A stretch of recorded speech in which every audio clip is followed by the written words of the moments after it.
Bonjour à tous. Ça va peut-être vous paraître un peu surprenant, mais je dois alerter aujourd'hui sur une possibilité d'injection obligatoire du vaccin Covid, vaccin entre guillemets, chez les enfants notamment. Et vous allez voir que ça ne vient pas de nulle part, ça a été fait par surprise dans un très grand pays, le Brésil, comme ça, obligatoire. Et nous avons d'autres éléments financiers sur les laboratoires, des alertes de l'OMS toutes récentes, qui nous mettent la puce à l'oreille. Et je me suis dit, il faut alerter. Parce que vous savez, au Brésil, ils ont été pris par surprise. Et je ne veux pas qu'on le soit. Et on lance même aujourd'hui même une pétition nationale contre cette obligation pour les enfants, peut-être même plus que les enfants après. En tout cas, vous savez bien que pour les enfants, il y a cette histoire de vaccin obligatoire. La pétition nationale, vous pouvez la signer et la relayer tout de suite. Vous la trouverez en lien sous la vidéo en description dès maintenant. Il vaut mieux prévenir que guérir, hein. Et là, pour le coup, oui. Quelques éléments convergents sont là et ce coup de tonnerre au Brésil doit nous alerter vraiment. D'autant que le ministre actuel de la Santé, Aurélien Rousseau, est très covidiste et qu'il gère particulièrement mal et de manière inquiétante une autre affaire liée à un vaccin chez des enfants. Je vous en parle dans un instant.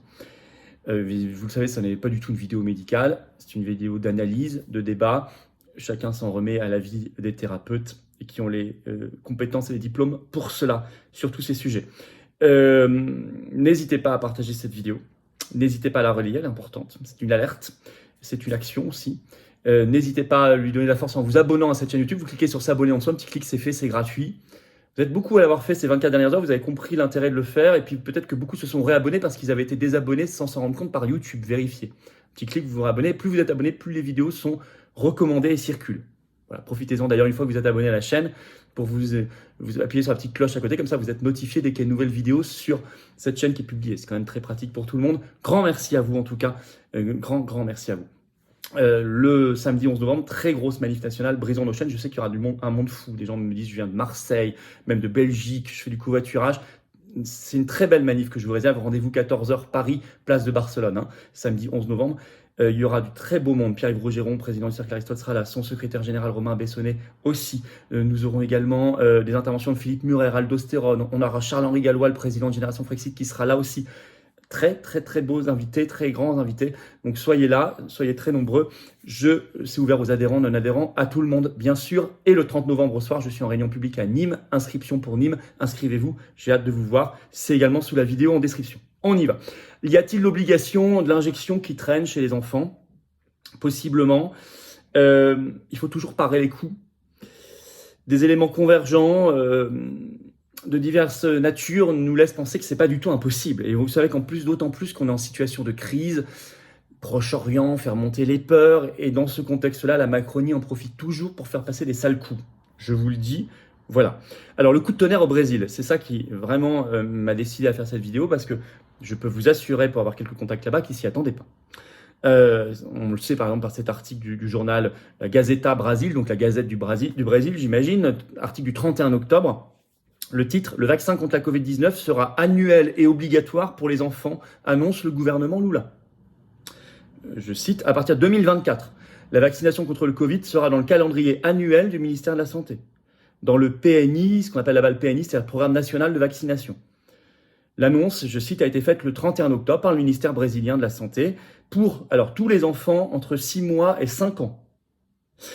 Pour les enfants nés ou qui sont au Brésil, âgés de 6 mois à moins de 5 ans, le vaccin devient obligatoire dans le calendrier vaccinal, je cite.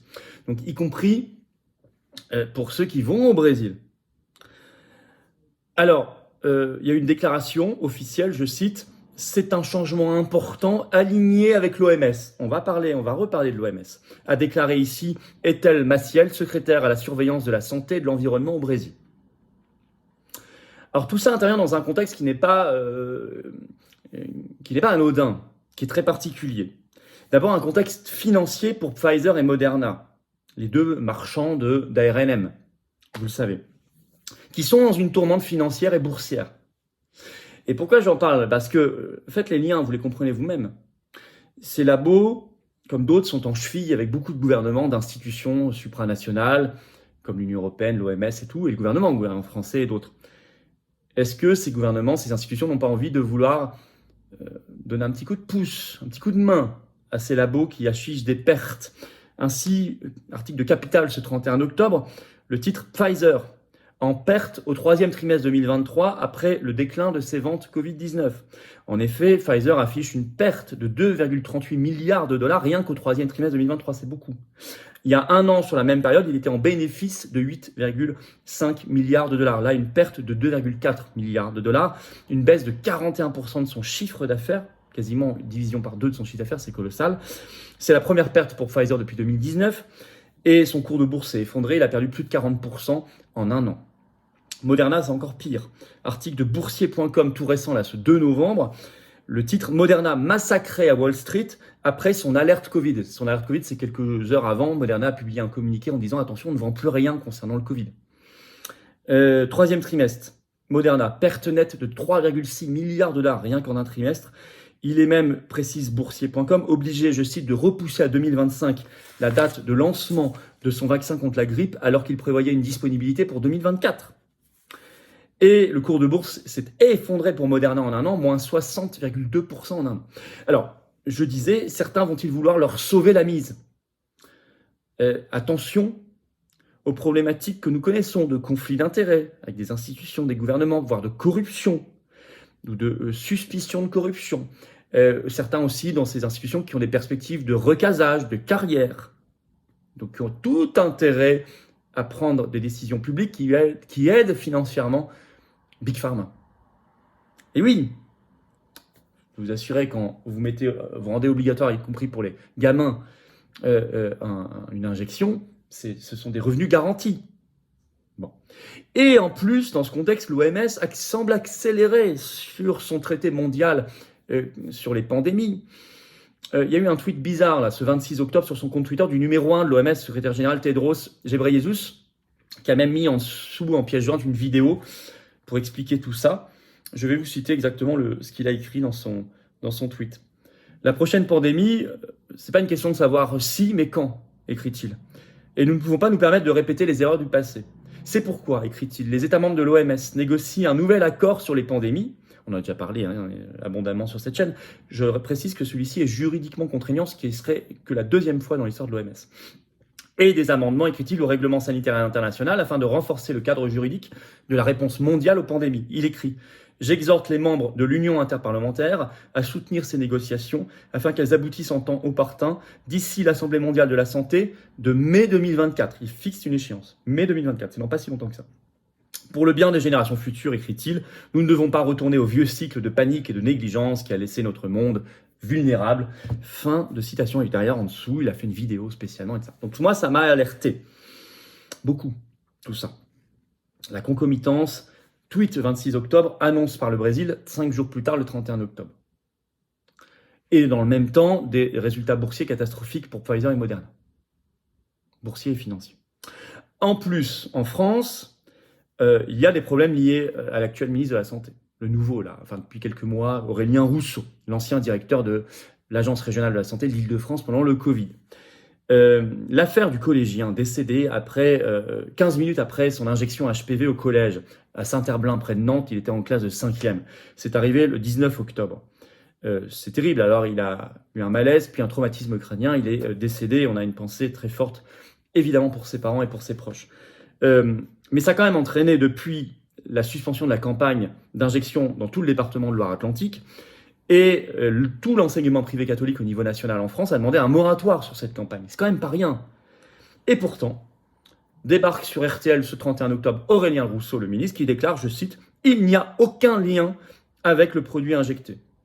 Alors que l'enquête était toujours en cours, qu'il y a quand même ces suspensions, ces moratoires, il y a une précipitation. On voit qu'il va absolument tout de suite dire quelque chose alors qu'il y a une enquête. Enfin, c'est quand même extraordinaire. Est-ce qu'il y a un lien, peut-être pas direct, mais un lien indirect? Enfin, il ne faut pas balayer les choses comme ça. Je rappelle que c'est quand même le même qui, il y a quelques semaines, a dit « Il n'y a aucun effet secondaire sur les injections Covid ». Je rappelle quand même, c'est le même. Hein.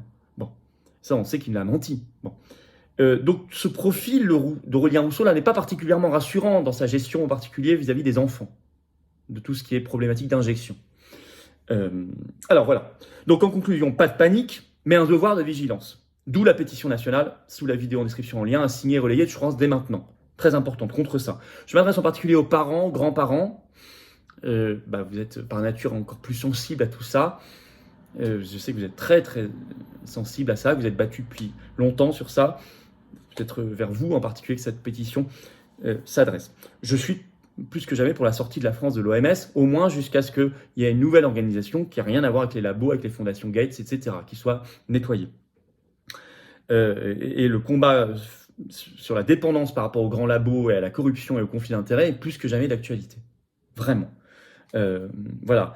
Alors, partagez cette vidéo, abonnez-vous à cette chaîne, vous cliquez sur s'abonner, c'est gratuit, c'est fait, c'est instantané. Ça aide énormément la diffusion. Merci, vous réabonnez-vous si YouTube vous a désabonné. Vraiment grand merci.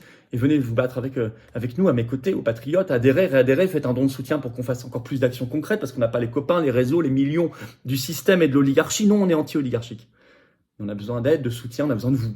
Dans le plus grand mouvement souverainiste et défense des libertés de France largement, que j'ai l'honneur de présider. Cette carte orange, elle est à vous. Vraiment. C'est beau de se battre pour la liberté, l'avenir des enfants. La paix, la dignité. C'est très beau. Brisons nos chaînes, la souveraineté du peuple.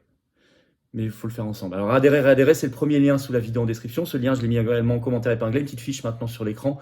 Et dans quelques secondes, un lien qui apparaîtra sur l'écran. Faire un don de soutien au mouvement, c'est le deuxième lien sous la vidéo en description. C'est tout simple. Tout ça, c'est défiscalisé aux 2/3 de vos impôts. C'est une baisse concrète de vos impôts. Si vous adhérez, réadhérez, donnez, vous baissez concrètement vos impôts. Profitez-en. C'est 2/3 sur ce que vous adhérez, réadhérez ou donnez. Voilà. Et puis, on se retrouve, vous le savez, le 11 novembre, grande manif nationale, rendez-vous Paris, 14h, place de Barcelone, pour le grand cortège national, drapeau français, brisons nos chaînes. J'ai donné les intervenants de très grande qualité, c'est une particulièrement belle manif, en début de vidéo, si vous n'avez pas entendu. Et par ailleurs, le 30 novembre au soir, je suis en grande réunion publique à Nîmes, Tour de France de la Liberté. Il faut s'inscrire, c'est sous la vidéo en description. Bravo aux donateurs, aux réadhérents, bienvenue aux nouveaux adhérents patriotes. Vive la France!